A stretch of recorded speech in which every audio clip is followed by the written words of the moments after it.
Reka tusuhuze inshuti bakunzi ba Tele News aho muherereye hirya no hino ku isi mu mfuruka enye zigize isi yose. Abo mu Rwanda turabasuhuje. Iyi ni Tele News, ni urubuga rubagezaho amakuru atandukanye cyane cyane aya politike n'andi makuru yose avugwa, amakuru mpuzamahanga. Ibisanzwe rero ngewe Ndimana Jacques, turabasaba rero gukomeza kubana natwe, mukomeze mudukorere subscribe, mudukorere share ndetse mukore na like, ariko munaduhe n'ibitekerezo byanyu. Ibyo byose rero nimumara kubigeraho, tubizeje ko inkuru zose tubategurira zizajya zita zibageraho uwo mwanya. Tugiye kugaruka rero ku nkuru zavuzwe burya ibiganiro byagombaga guhuza Repubulika y'u Rwanda na Repubulika ya Demokarasi ya Congo i Washington DC bishobora kuzamo kidubya. Ni mu gihe byari bitegerejwe cyangwa se haba abakongomani, abanyarwanda n'isi yose muri rusange bari bazi neza cyangwa se bategereje ko muri ibi byumweru bibiri by'uku kwezi kwa gatandatu bibanza amasezerano yagombaga gusinyirwa i Washington DC muri Leta Zunze Ubumwe za Amerika, aho byari biteganijwe ko abakuru b'ibihugu bibiri aribo Paul Kagame na Antoine Felix Tshisekedi bagombaga guhura imbere ya Perezida Donald Trump maze bagasinya aya masezerano.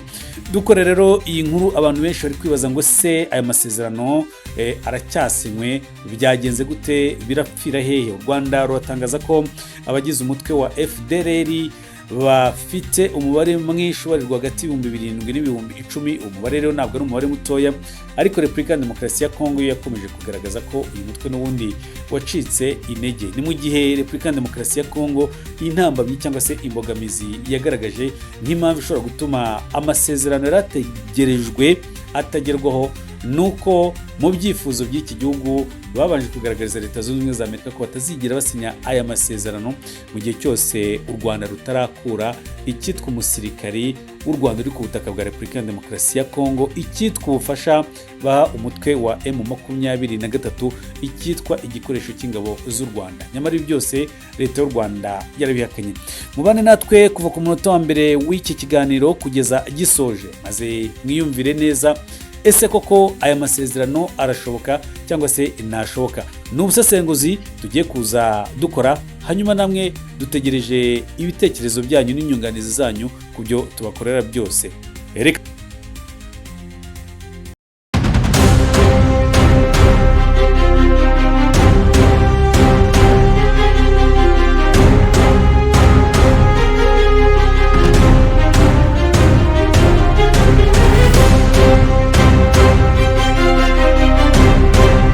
Tubaye ikaze kuri Tele News, umuyoboro mugari rero ubagezaho amakuru kandi amakuru yizewe y'umwimerere, n'amakuru agiye kwibanda ku Rwanda, ndetse aya makuru aribanda ku bijyanye n'amasezerano y'amahoro yagombaga gusinyirwa muri Leta Zunze Ubumwe za Amerika, aho byari biteganijwe ko muri ibi byumweru bya mbere by'uku kwezi kwa gatandatu, ibi byumweru bibiri, abakuru b'ibihugu aribo Paul Kagame na Antoine Felix Tshisekedi bagombaga guhurira muri Leta Zunze Ubumwe za Amerika.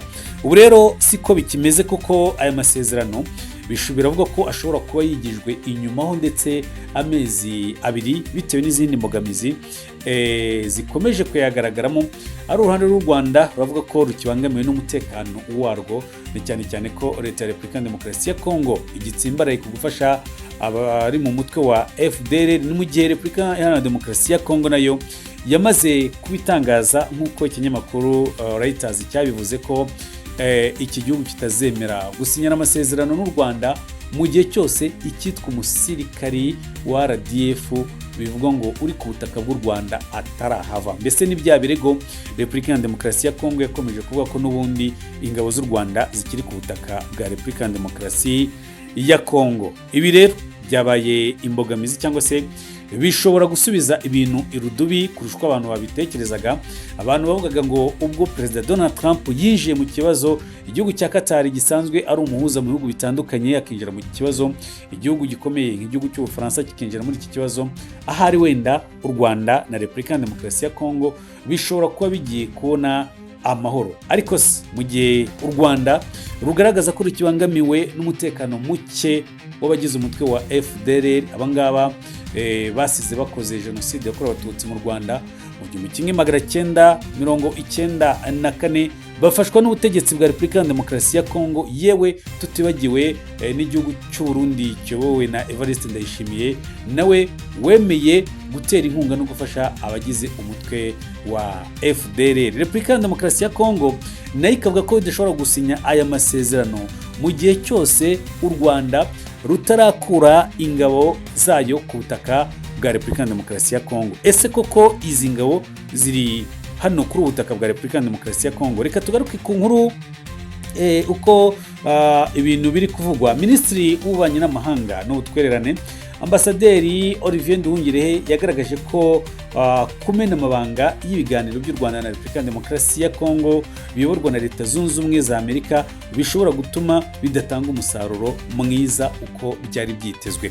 Uyu ni Minisitiri Olivier Nduhungirehe wavuze ko kuba muri Repubulika ya Demokarasi ya Kongo byari amabanga cyangwa se amabanga u Rwanda rwari rwagiranye na Repubulika ya Demokarasi ya Kongo ndetse na Leta Zunze Ubumwe za Amerika yatangiye kujya hanze. Ibi byose ngo bishobora kuba imbogamizi byo gutuma amasezerano y'amahoro abantu bari biteze ko yagombaga gusinywa muri ibi byumweru bibiri bitagikunze. Ni ubutumwa rero yatanze ashingiye ku nkuru y'ibiro ntaramakuru Reuters yo ku itariki ya 10 Kamena 2025.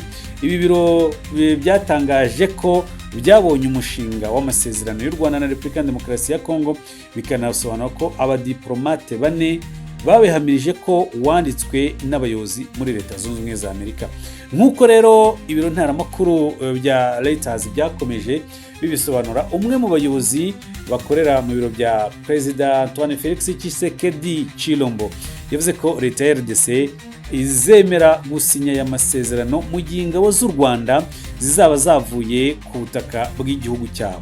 Leta y'u Rwanda ihakana ikirego cyo kohereza ingabo muri Repubulika ya Demokarasi ya Kongo. Yasobanuye kenshi ko ari ikinyoma kigamije gupfuka amaso umuryango mpuzamahanga kugira ngo utabona ko imiyoborere mibi ari yateje umutekano muke mu burasirazuba bwa Repubulika ya Demokarasi ya Kongo.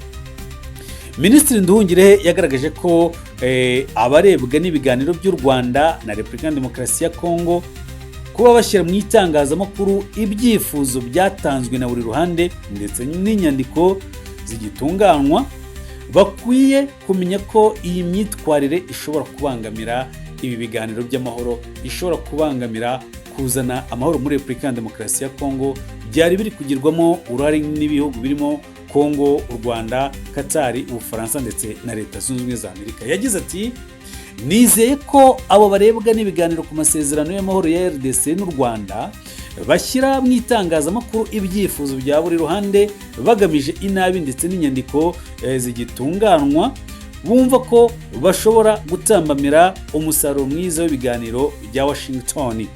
Muri Mata 2025 Amerika yafashije u Rwanda na Kongo kugera ku masezerano y'amahame ngenderwaho y'ibiganiro biganisha ku mahoro yakurikiwe n'ibyifuzo byatanzwe na buri ruhande ndetse n'umushinga w'amasezerano y'amahoro wateguwe n'umuhuza.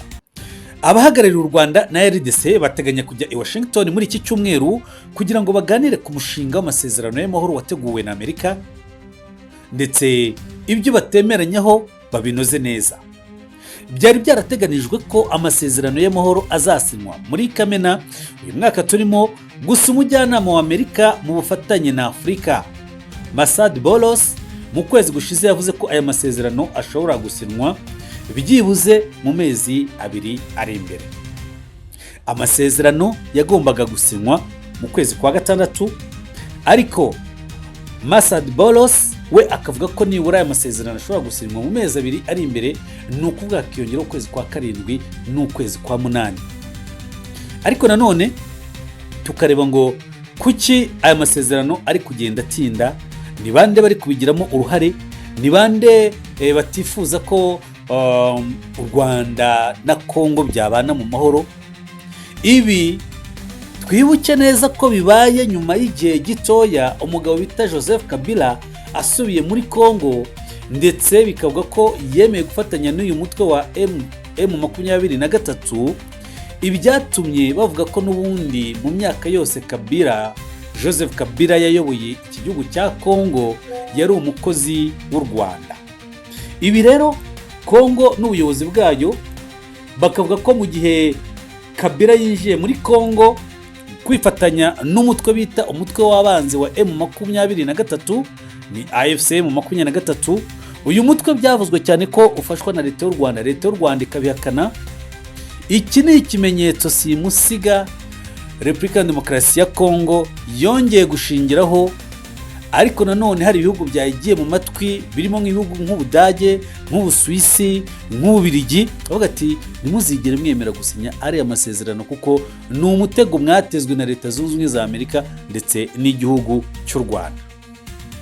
Ku ruhande rero rw'u Rwanda birasa nkaho n'ubundi aya masezerano asa nkaho yajemo ubugambanyi, na cyane cyane ko nk'igihugu bwa Leta Zunze Ubumwe za Amerika, igihugu gikomeye ku isi, igihugu cyemerwa, igihugu gisa nkaho cyoboye n'ubundi isi muri rusange, umwami w'isi, ibyo yari yavuze bose bari babishimye, imishinga u Rwanda rwatanze, iyo Repubulika ya Demokarasi ya Kongo bari batanze. Kuba Amerika yisubira uyu munsi ikavuga ko aya masezerano byari biteganijwe ko aba muri uku kwezi kwa gatandatu yimuriwe mu mezi abiri ari imbere, ni ikibazo. Ni ikibazo gishingiye ku mutekano muke, ni ikibazo gishingiye ku kuba umutwe wa M23 AFC M23 waranze kuva ku izima ugakomeza kubaka inzego z'ubuyobozi, ibice wafashe ukanga kubirekura, ndetse ukaba unateganya gukomeza kwagura imbibi z'ibice wafashe, harimo nk'umujyi wa Uvira uteje ibibazo, ndetse abagize umutwe mu 23 bakanagaragaza ko mu gihe Repubulika ya Demokarasi ya Kongo yanze kumvikana mu biganiro, yanze no kubaha ibyo bumvikanye, harimo kuba bafungura zimwe mu mfungwa z'abari mu mutwe mu 23, ibi byose bizakomeza kubangamira amahoro muri Repubulika ya Demokarasi ya Kongo. Ndetse M23 itangaza ku mugaragaro ko igiye kurwana inkundura kugira ngo ifate umujyi wa Uvira, ndetse inabonera kongera gufata umujyi wa Walikale bari barikuye ku bushake. Ibyo byose rero Kongo ivuga ko izi mbaraga nta handi hantu zituruka uretse ku Rwanda, ari nayo mpamvu bari kuvuga ko aya masezerano kuba yasinywa rwose bishobora kuzarangirira mu nzozi. Ni Kongo ishinja u Rwanda, ariko se uruhande rw'u Rwanda rwo noneho rwo rubivugaho iki? Umuvugizi w'ingabo z'u Rwanda Brigadier General Ronald Rwivanga yatangaje ko abarwanyi b'umutwe wa FDLR ubu babarirwa hagati y'ibihumbi 7 n'ibihumbi 10, kandi ari ikibazo nanone ku mutekano w'u Rwanda. Mwibuke neza ko aba barwanyi bari mu mutwe wa FDLR batojwe na Repubulika ya Demokarasi ya Kongo, bafashwa n'ubutegetsi bwa Antoine Felix Tshisekedi n'izindi ngoma zose zabanjirije ubu butegetsi kuva ku ngoma ya Mobutu. Abategetsi bose bagiye muri Repubulika ya Demokarasi ya Kongo bagiye batera inkunga uyu mutwe wa FDLR, uyu mutwe w'abantu bakoze jenoside hano ku butaka bw'u Rwanda, ndetse noneho byiyongeraho ko n'igihugu cy'abaturanyi cy'u Burundi nacyo kinje muri iyi gahunda yo gufasha uyu mutwe wa FDLR mu rwego rwo guhungabanya umutekano w'u Rwanda, aho u Rwanda rugaragaza ko uko byagenda kose ruzakomeza kwihagararaho ariko rudasuzuguwe, kuko u Rwanda si igihugu, si agafu k'imvugo rimwe. U Rwanda si insina ngufi buri wese agomba gucaho urukoma uko yishakiye.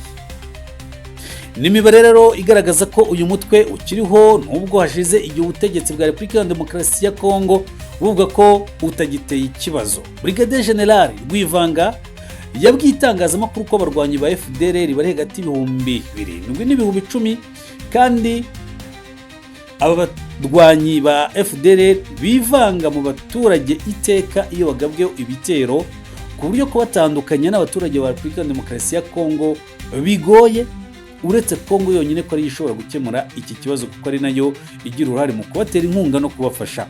Yakomeje avuga ko babarizwa mu bice bitandukanye bya Kivu y'Amajyaruguru, Kivu y'Amajyepfo no mu ishyamba rya Kibira mu Burundi. Abo muri Kivu y'Amajyaruguru nibo bagira uruhare mu guhungabanya umutekano mu bice by'Amajyaruguru n'uburengerazuba bw'u Rwanda, ni mu gihe nk'ishyamba rya Kibira ryakunze kwifashishwa n'abashaka guhungabanya umutekano w'u Rwanda baturutse mu gihugu cy'u Burundi. Mwumve uko ikibazo giteye. Ari Repubulika ya Demokarasi ya Kongo iri gufasha umutwe wa FDLR, ari igihugu cy'u Burundi nacyo kiri gufasha umutwe wa FDLR, ari naho bahera ibihugu byose bishinja u Rwanda gufasha umutwe wa AFCM 23 bakavuga ko uyu mutwe uri guhungabanya umutekano muri Repubulika ya Demokarasi ya Kongo ndetse unagamije gukorana n'umutwe wa Red Tabara urwanya igihugu cy'u Burundi kuba bagaba ibitero kuri Bujumbura kugira ngo bakureho ubutegetsi bwa Evariste Ndayishimiye.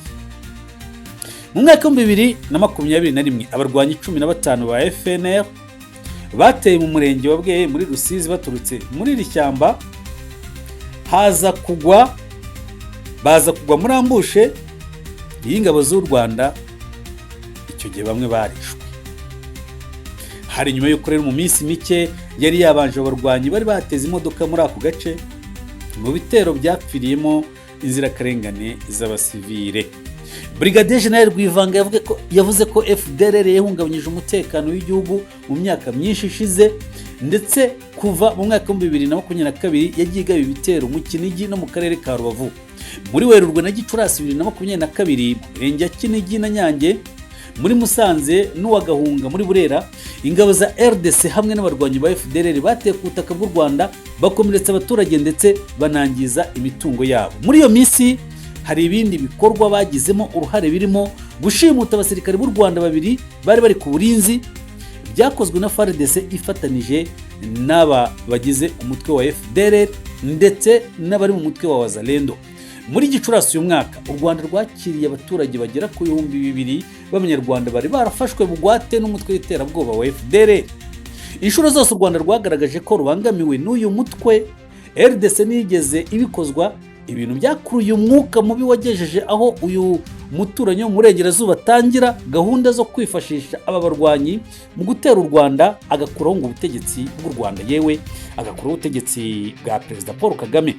Brigadier General Rwivanga yavuze ko intambara idashobora gukemura ibibazo by'umutekano muke, ahubwo ko RDC ndetse n'igihugu cy'u Burundi bikwiye gukurikiza inzira za politiki na diplomasi, bagahagarika imikoranire n'uyu mutwe wagize uruhare muri jenoside yakorewe Abatutsi mu 1994. Iyi ngingo ya FDLR ni imwe mu z'u Rwanda rwagaragarije abahuza mu bibazo by'umutekano mu biganiro byabereye i Doha, Washington, rugaragaza ko RDC ikwiye guhagarika gukorana n'uyu mutwe w'iterabwoba kuko uhungabanya umutekano warwo. Nabyumvise ibishobora gutuma amasezerano i Washington DC yari guhuza u Rwanda na Repubulika ya Demokarasi ya Kongo mu by'ukuri adashyirwa mu bikorwa nk'uko byari biteganijwe. Impamvu niyo ngiyo, nuko u Rwanda rukigaragaza ko rukibangamiwe n'abagize umutwe wa FDL babarirwa hagati y'ibihumbi 7 n'ibihumbi 10, ndetse Repubulika ya Demokarasi ya Kongo nayo igakomeza kugaragaza ko muri Repubulika ya Demokarasi ya Kongo hakomeje kugaragara ingabo z'u Rwanda ubwo ni RDF zifasha AFCM 23, ndetse iki gihugu gigakomeza kivuga ko kitazemera gusinya amasezerano mu gihe ku butaka bwa Kongo haba kigaragara abasirikari b'u Rwanda ndetse n'ibikoresho by'igisirikari cy'u Rwanda. Ibi ngibi ari ku Rwanda rwakomeje kugaragaza ko naho ruhuriye nabyo, ahubwo Kongo ishaka kujijisha amahanga ko n'ibibazo Repubulika ya Demokarasi ya Kongo hanini bafite bishingiye ku kuba ubwabo imiyoborere y'iki gihugu itari mu nzira ziboneye. Inshuti bakunzi ba Tele News, hano dusoreje inkuru yacu twe twabateguriye. Reka rero tubararikire gukomeza kubana natwe, tubararikire gukomeza mudukurikire kugira ngo tujye tubagezaho amakuru mashyashya. Icyo tubasaba gusa no gukomeza kubana natwe, mukore subscribe, mukore like, mukore na share, hanyuma munuduhe n'ibitekerezo byacu, hanyuma munuduhe n'ibitekerezo byanyu, ubundi inkuru tubateguriye zijye zihita zibageraho uwo mwanya. Narimane Jacques, bye bye and ciao ciao.